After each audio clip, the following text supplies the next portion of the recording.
द्वारिका नगरी के कुछ समय बाद के सीन में देवकी महारानी ने जब ये जाना कि ये 6 अणगार 2 नहीं 6 हैं और भगवान अरिष्ट नेमि से अपनी शंका का निवारण किया कि ऐसे पुत्रों को जन्म मुझे देना था, इस माता ने दिया, तब उन्होंने बताया कि वास्तव में ये तुम्हारे ही पुत्र हैं। तब देवकी महारानी श्री कृष्ण वासुदेव के सामने अपनी मनोरथ को, अपनी इच्छा को और अपनी चिंता को व्यक्त करती हैं कि मैंने उसका लालन पालन कर पाएंगी और उसकी बाल क्रीड़ा का आनंद ले पाएंगी। तो इसको करने के लिए कृष्ण वासुदेव आगे क्या करते हैं और कैसे घटना घटती है, यह घटना अब आपके सामने एक नाटिका के रूप में प्रस्तुत होगी। जैसे कि आप सभी ने जानी थी, सभी ने सुनी थी, सबको इस घटना के विषय में ज्ञात है, लेकिन फिर भी जो हम सीन देखते हैं वो सीन हमें ज्यादा याद रहता है। सुनना उतना याद नहीं रहता जितना देखना याद रहता है। तो इसी बात को ध्यान में रखते हुए आज हम इसको एक नाटिका के रूप में प्रस्तुत करने जा रहे हैं। अपनी माता को वचन देकर त्रिखंडाधिपति श्री कृष्ण वासुदेव अपनी कौशलशाला में जाते हैं। अष्टम भक्त स्वीकार कर, ब्रह्मचर्य अंगीकार कर, कौशल युक्त होकर मणि स्वर्ण आदि मानव वर्णक विलेपन शस्त्र आदि का त्याग करके वे हरिनेकमेशी देव की आराधना करते हैं और हरिनेकमेशी देव का आह्वान करते हैं। उसी समय तेले तप से प्रसन्न होकर हरिनेकमेशी देव प्रकट होता है और आइए देखते हैं वह क्या कहता है।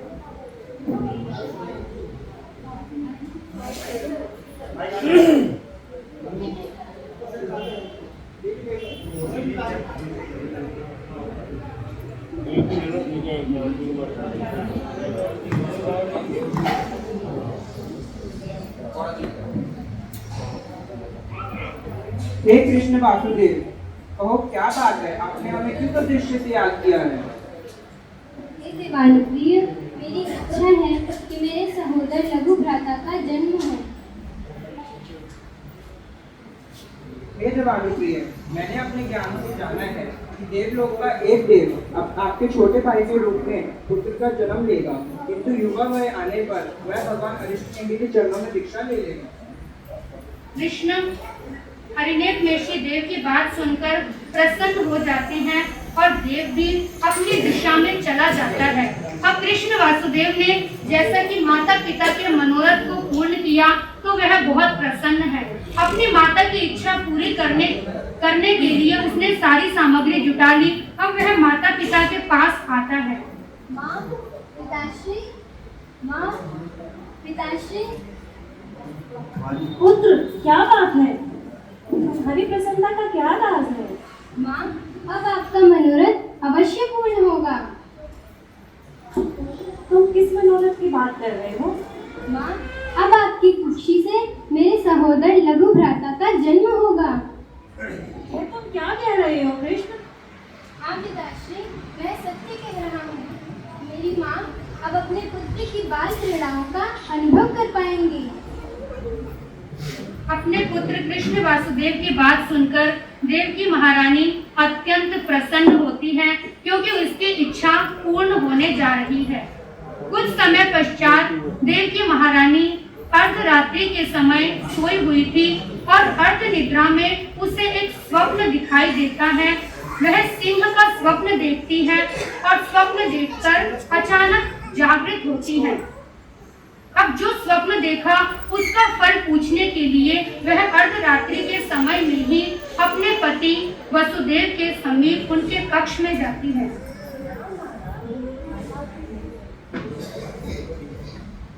आइए देवी, आज आप इस समय? जी महाराज, मैंने सुपन देखा, एक सफेद रंग वाला।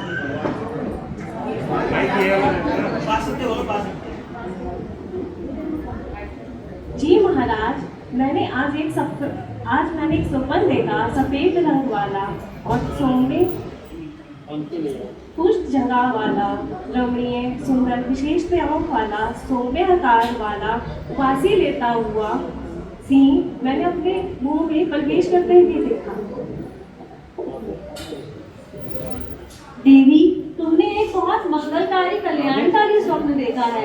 9वां 7.5 रात्रि बीतने के पश्चात तुम एक देवकांति के समान पुत्र को जन्म दोगी। महाराज प्रणाम महाराज। अपने पति वसुदेव की बात सुनकर देवकी महारानी अत्यंत हृष्ट तुष्ट और प्रसन्न होती है कि वह गर्भ धारण कर चुकी है। अब वह भी अपने पुत्र की बाल क्रीड़ाओं के आनंद का अनुभव कर पाएगी। समय बीतता जाता है। धर्म जागरण करते करते और गर्भ का पालन पोषण करते हुए 9 मास 7.5 रात्रि बीतने पर वह एक सुंदर और सुकुमार बालक को जन्म देती है। गज यानी हाथी के कोमलतम तलवे के समान सुकोमल और सुकुमार होने के कारण बच्चे का नाम गज सुकुमार रखा जाता है। गज सुकुमार का बचपन सुखपूर्वक बीत रहा था और बीतते बीतते कुछ समय व्यतीत होता है। समय व्यतीत होने के पश्चात एक बार द्वारिका नगरी में भगवान श्री अरिष्टनेमि का पदार्पण होता है। सभी परिषद धर्मोपदेश श्रवण करने के लिए भगवान के चरणों में पहुंचती है।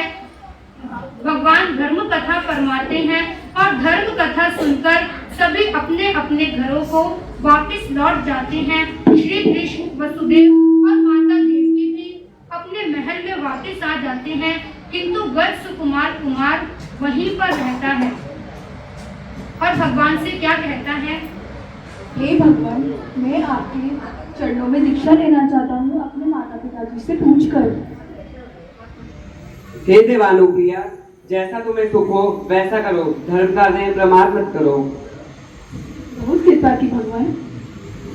भगवान से आज्ञा प्राप्त करके गज सुकुमार कुमार, जिसका कि श्री कृष्ण वासुदेव ने विवाह निश्चित कर दिया था, एक सोमा नामक कन्या के साथ उसके विवाह की तैयारी वे अपने मन मानस में कर चुके थे। उस गज सुकुमार कुमार को वैराग्य हो गया। अब वह अपने माता पिता के समीप आता है, अपने भाई श्री कृष्ण वासुदेव के पास आता है और आकर क्या कहता है, आइए सुनते हैं।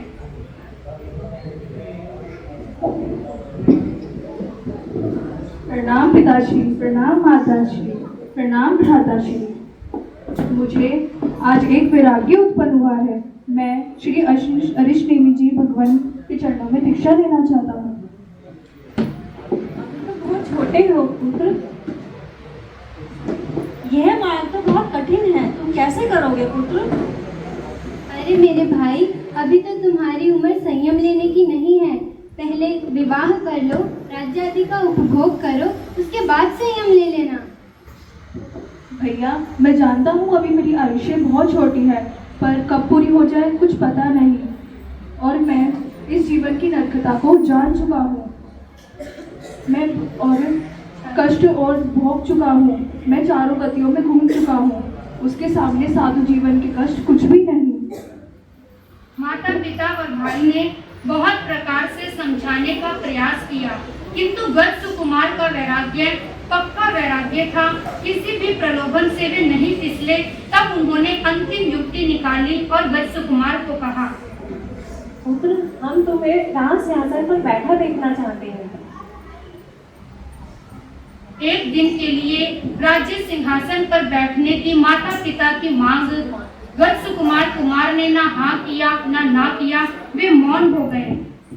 इसी प्रकार से माता पिता और भाई ने उनके राज्याभिषेक की तैयारियां की और गज सुकुमार को राज सिंहासन पर बैठा दिया। अब वे राज सिंहासन पर वासुदेव त्रिखंड के अधिपति के सिंहासन पर बैठे हैं। माता पिता और भाई हाथ जोड़कर खड़े हैं। सभी नगरवासी हाथ जोड़कर खड़े हैं। अब वे उनसे आज्ञा मांगते हैं, किंतु वे क्या कहते हैं? भ्राता गज सुकुमार, अब आपका क्या आदेश है? मैं दीक्षा लेना चाहता हूँ। मेरी दीक्षा की तैयारियां की जाए। आपने देखा कि किस प्रकार राज्य सिंहासन पर 3 खंड के राज्य को प्राप्त करने के पश्चात भी गज सुकुमार का वैराग्य नहीं पिघला और वह भगवान अरिष्टनेमि के चरणों में माता पिता उसको लेकर गए। शिष्य रूप में गज अरिष्टनेमि भगवान को भिक्षा के रूप में उन्होंने अपने पुत्र को समर्पित कर दिया।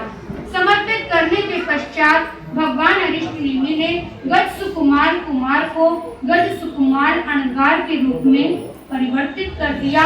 गत्स कुमार को दीक्षा देकर उन्हें संयम जीवन प्रदान किया और उनकी दीक्षा होने के पश्चात सभी नगरवासी, सभी घर के व्यक्ति, सभी अपने घर को वापस लौट जाते हैं।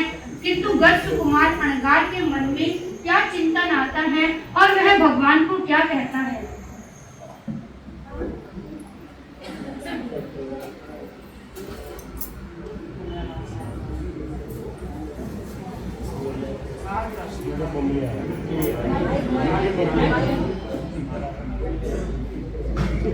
भगवान, मैं आज रात्रि 12वीं भिक्षु प्रतिमा धारण कर शमशान में ध्यान लीन रहना चाहता हूँ। बस जैसी तुम्हारी इच्छा हो वैसा करो। भगवान अनंत कृपा है। भगवान अरिष्टनेमि से आज्ञा प्राप्त करके गत्स कुमार श्मशान में जाकर ध्यान में लीन हो जाते हैं। उसी शमशान में जिस सोमा कन्या से उनका विवाह निर्धारित हुआ था, उसका पिता सोमिर ब्राह्मण भी आया हुआ था और अचानक वहीं घूमते घूमते उसकी दृष्टि गत्स कुमार पर पड़ती है और वह क्या कहता है? अरे ये तो वही दुष्ट है जो मेरी इकलौती पुत्री सोमा को मझधार में छोड़कर यहाँ धर्म का ढोंग कर रहा है। अभी इसको मुद्दा चुकाता हूँ। सोमिर ब्राह्मण ने पूर्व भव का वैर जागृत होने से वहीं पास के तालाब से गीली मिट्टी की पाल ली और उनके सिर पर बांध दी। उसके पश्चात चिता में पैर के समान लाल अंगारों को उठाया और उठाकर गत्स कुमार अणगार के सिर पर रख दिए। किंतु वे महामुनि गत्स कुमार शरीर में इतनी असह्य वेदना होने पर भी तनिक भी विचलित नहीं होते, जरा भी घबराते नहीं, जरा भी परेशान नहीं होते, ध्यान से डगमगाते नहीं हैं और स्थिर रहते हैं। सोमिर ब्राह्मण ने अपना कार्य पूरा कर लिया और पूरा करने के पश्चात वह अत्यंत प्रसन्न है कि मैंने कितना बड़ा काम किया। मैंने अपने प्रतिशोध का बदला लिया। अपनी बेटी का जीवन बर्बाद करने वाले को मैंने सजा दे दी। लेकिन अब कहीं कोई देख ना ले, ऐसा सोचकर सोमिर ब्राह्मण झट से वहां से भागकर निकल जाता है। महामुनि गत्स कुमार अणगार ध्यान में लीन खड़े हैं और इतने प्रशस्त अध्यक्ष राय उत्पन्न होते हैं। आत्मा में इतनी लीनता होती जाती है कि वे उसी समय 2 घड़ी में खड़े खड़े ही केवल ज्ञान, केवल दर्शन को प्रकट कर सर्व दुखों का अंत कर देते हैं। बोलिए गत्स कुमार अणगार की जय हो। गत्स कुमार अणगार की जय हो।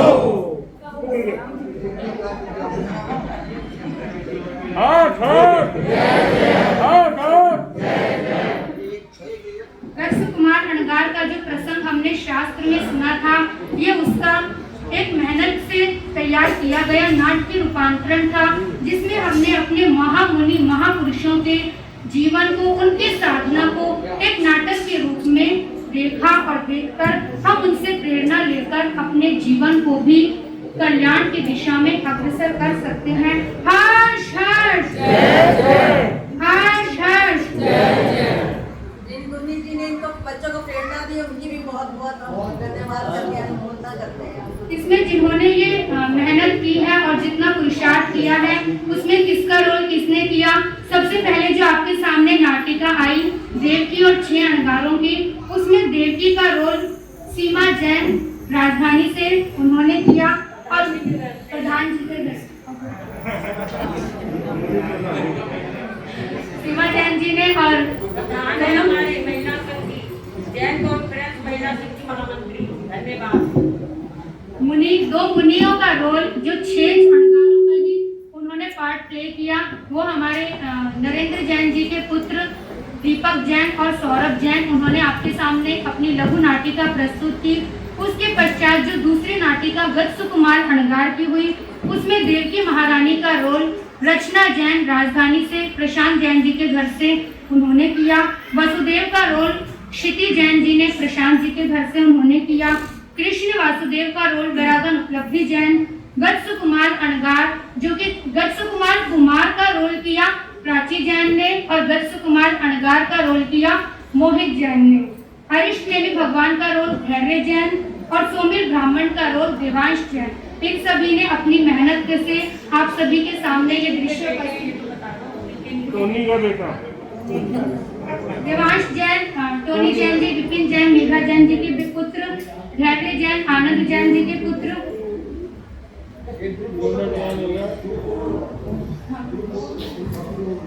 और प्राची जैन, आनंद जैन जी की भांजी और मोहित जैन उनके भतीजे। सामने से इन सभी ने आपके सामने ये अपना आर्ट रखा और मेहनत की। आप सभी इसकी अनुमोदना करेंगे। अनुमोदना अनुमोदना अनुमोदना बारंबार, शुभ कामना शुभ कामना शुभ कामना बारंबार। इन सबका लाभ नितिन जैन जी की सुपुत्री समृद्धि जैन जी ने लिया, जो कि इसको आप सभी बाद में भी देख सके, आपके परिवारजन देख सके। उस सब के लिए अपने कैमरे में इसको पूरी तरह से सेट करके दिया और ये वीडियो के रूप में आप सभी तक पहुंचेगा, ताकि जो नहीं आ पाए वो भी इससे लाभ प्राप्त करेंगे। तो इनको भी धन्यवाद है, बहुत बहुत धन्यवाद, अनुमोदन।